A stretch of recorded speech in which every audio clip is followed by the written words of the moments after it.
Introduced me to his family by saying, "This is my father-in-law. He fixes things around the house." Then she laughed, like it was charming, like it was a compliment. I kept my smile on. I'd gotten good at that over the years. The restaurant was one of those places in Midtown where they don't put prices on the menu. High ceilings, leather chairs, a sommelier who didn't make eye contact with anyone he didn't think was worth his time. My son had picked it. Or maybe she had. I suspected she had. She had very specific ideas about the kind of life they were supposed to be living. I'd driven up from Asheville that morning. 5 hours in my F-150. The same truck I'd had for 11 years. I wore the blazer I keep in the back of my closet for occasions like this. Navy, a little out of style, but clean. My son had called me twice on the drive to make sure I was coming. He didn't say why he was worried. He didn't have to. My daughter-in-law, her name is Piper, had never been unkind to me. That's the thing I want to be clear about. She wasn't cruel. She was something that took me longer to name. She was indifferent to me in a way that occasionally required me to be made small, so that she could feel large. That's not malice. That's just a particular kind of insecurity. And I'd seen enough of it in 63 years to recognize it on sight. My son Andrew is 34. He married Piper 2 years ago in a ceremony in Savannah that cost more than my first house. I gave a toast. I kept it short. Piper's father, a man named Whitfield who'd made a lot of money in commercial real estate, stood at the head table with the easy posture of a man who'd never once wondered whether he belonged in a room. I noticed that about him immediately. I noticed that about him immediately. I noticed that about Hema, the engagement dinner. Piper's younger brother, Colt, was getting married in the spring. Was a gathering of about 14 people at a long table near the back. Piper's mother. Colt's fiancé's parents, who'd flown in from Phoenix. A few of Colt's friends. Piper's father, Whitfield, at the head of the table, holding his wine glass by the stem with 2 fingers, the way men do when they want you to know they know something about wine. I was seated near the middle, not to a man named Garrett, who was Colt's college roommate and seemed very interested in telling me about his CrossFit regimen. Andrew was across the table, a little down. He caught my eye when I sat down and gave me the look I'd been seeing on his face since he was about 9 years old, the one that means I'm sorry in advance and I don't know what to do about it.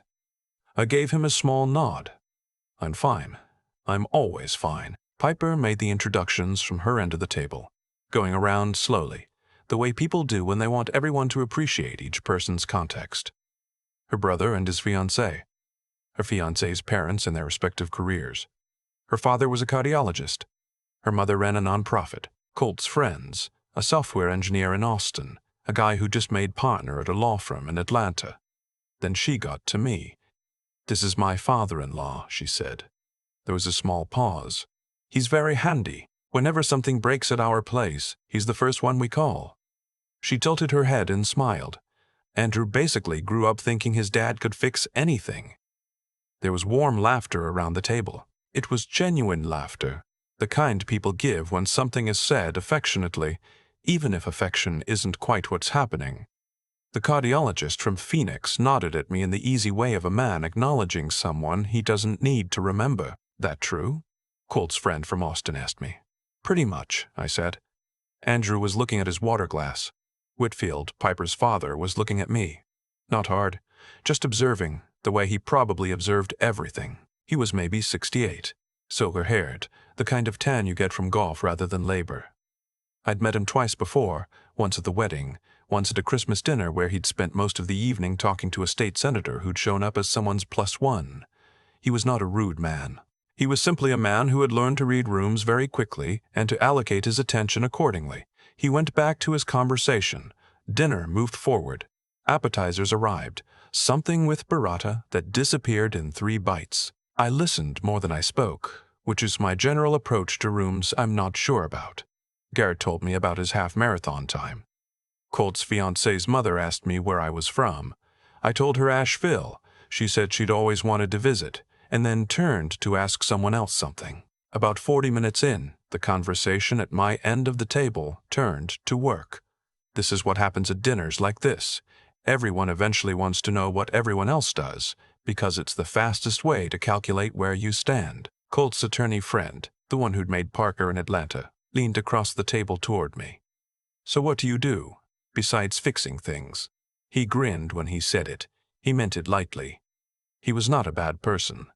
"Construction," I said. "Like contracting?" "Something like that."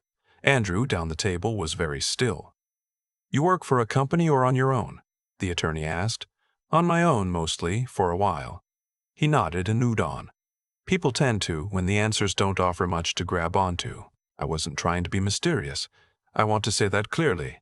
I've been accused of it, of being withholding, of making people work too hard for information. My wife used to say I treated conversation like a negotiation, that I always waited to see what the other person would offer before I'd give anything back.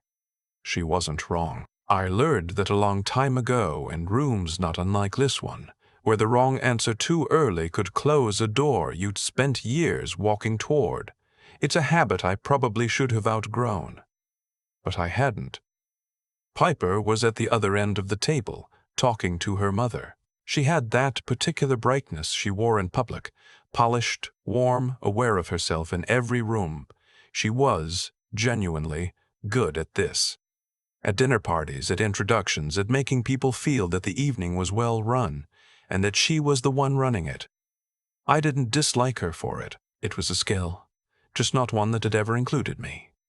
The entrees came. Conversation divided back into smaller groups. I talked to Garrett for a while.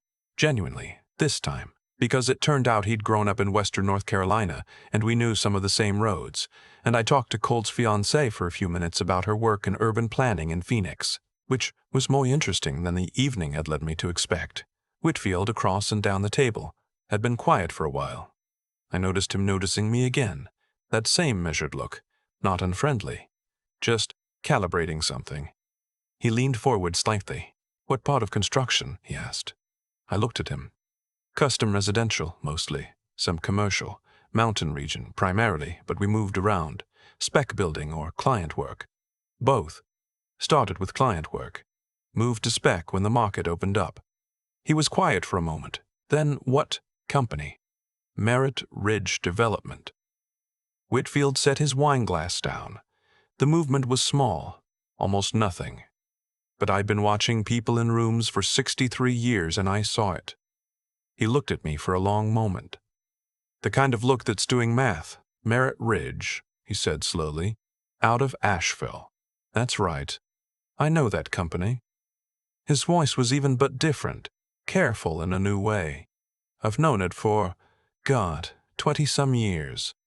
I tried to buy into it twice." A pause. "Never got the meeting. We weren't looking for partners at the time," I said. "No," he said. "You weren't." The table had continued around us. Garrett was describing something to Colt's fiancée. Andrew had stopped pretending to be absorbed in his conversation and was looking at Whitfield, looking at me. Piper was saying something to her mother. Whitfield said quietly, "You built the Callaway Ridge properties." "We did. I drove those roads when they were still being graded. I tried to figure out who was building up there for 2 years before someone told me." He shook his head, not in admiration exactly, but in the recognition one person in an industry gives to another when they realize they've been looking at the same mountain from different angles. That was before the whole area turned.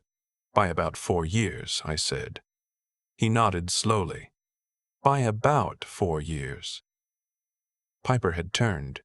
She'd caught her father's tone, that particular shift in register, and she was listening now. "You sold Merritt Ridge," Whitfield said. It was not quite a question. 5 years ago. To the Carolinas Group. "Yes." He picked his wineglass back up. He looked at it for a moment, then at me. "That was a significant transaction," he said carefully. It was. The table had gone quiet in the uneven way that tables go quiet. Not all at once, but conversation by conversation, as people registered that something had changed in the room's atmosphere without quite knowing what. Piper was very still. I want to be accurate about what she looked like in that moment. Not cruel, not embarrassed yet. That came later. She looked like someone who had arranged a room in her mind and was now discovering that one of the pieces of furniture was a load-bearing wall. Colt's attorney friend from Atlanta leaned forward. "Wait, Merritt Ridge, the development company." My firm did work with them on a project in Highlands 5-6 years ago. That's possible, I said. You founded that company? I did. He looked at me with an expression I recognized. The recalibration, the slight color in his face that comes from replaying the last hour, and finding moments he wished he'd handled differently. He was young enough that he hadn't yet learned to hide that. That was fine. I didn't hold it against him. Garrett, to my left, had stopped talking. I'm sorry, he said. What are we talking about? Whitfield answered before I could. My son-in-law's father built one of the most significant residential development companies in western North Carolina. He said it plainly, the way he would have said anything factual. He sold it 5 years ago, for a number I'm not going to say out loud at a dinner table. A laugh moved around the table, startled, releasing tension. Andrew exhaled across from me. Piper's face had changed, not shattered, nothing so dramatic. But the brightness was still. She was looking at me with the focused attention she'd never quite given me before, and I could see her replaying things. The truck, the blazer, the way I'd said construction mostly, every moment at every dinner where she'd thought she was accounting for me and finding me manageable. I didn't say anything. I've had people find out in worse ways and in better ones. I once sat across from a lender who'd rejected my first application and watched him realize, over the course of a 15-minute meeting, who I'd become. That was worse than this. That had history behind it, weight and grievance. This was just a dinner. Dad, Andrew said finally, you could have just said. You didn't ask, I told him. He looked at me for a moment. Then he laughed, not at me, but the way children laugh at their parents when they've caught them being exactly who they've always been. Piper said, I didn't know. Her voice was different now, quieter, not wounded, trying to figure out what to do with information that had rearranged the room. I know you didn't, I said, and I meant it without sharpness. There was nothing in it I needed her to apologize for, though I thought she would, eventually, in her own way. Whitfield looked at me across the table. Why didn't you say something earlier? There wasn't a conversation that led there. He considered that. Fair, he said. Colt, who had been quiet through most of this, leaned in. So when Piper said, you fix things around the house? I do fix things around the house, I said. I'm good at it. Another laugh. Warmer this time, more genuine. The kind that comes from a room deciding to land on good humor rather than discomfort. Dessert arrived. The conversation moved, as conversations do. I talked to Whitfield for a long time after that. Really talked. About land, about markets, about what the mountains were doing and what he'd seen in commercial corridors in Atlanta and Charlotte over the last decade. He was sharp and interested, and I found I liked him more than I'd expected to. At one point he said almost to himself, I've thought about that Callaway Ridge project for years. Whoever called the timing on that? The timing wasn't genius, I said. I just grew up watching which way water runs on a hillside. He smiled at that. Andrew drove me back to my hotel that night. It was a quiet drive, the way our drives usually are, not tense, just the two of us being comfortable in the same space. He's always been easy company, from the time he was small. She didn't know, he said after a while. Piper, I should have told her more. You could have. I figured you'd bring it up eventually. I figured if it mattered to her, she'd ask. He was quiet. Then, did it bother you? What she said at dinner. I thought about it honestly. The way he deserved, it bothered me a little, I said. Not the text itself, the ease of it. He nodded. He understood that. She's not a bad person, I said.